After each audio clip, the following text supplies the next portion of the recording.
Did Plato default on his loans? Plato once said, "It is not always just to return a payment.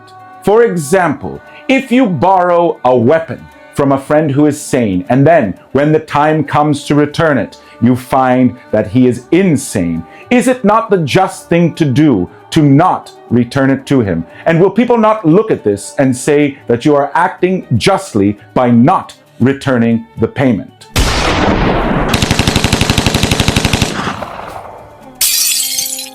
So what Plato was actually talking about here is he was examining that justice is not a black and white thing. There are many contextual facets when you are deciding what is just and what is not just. So he uses the example of weapons. Like if you borrow a weapon from a friend, and they're completely normal and they have it together, but when the time comes to return it to them, maybe they just broke up with their girlfriend, or they're running away from the law, or, something like that, which could make them act in a way that they don't normally act and maybe cause damage and harm, then in that case, maybe it's not a good idea to return it to them.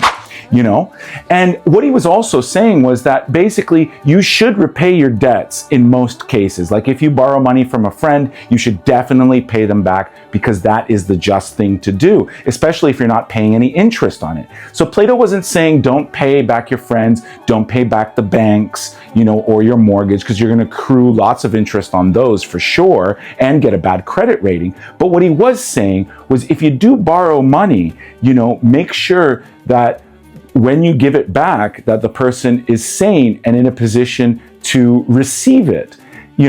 Luckily for me, I only borrow money from my parents because they're both completely insane. So I'm pretty covered.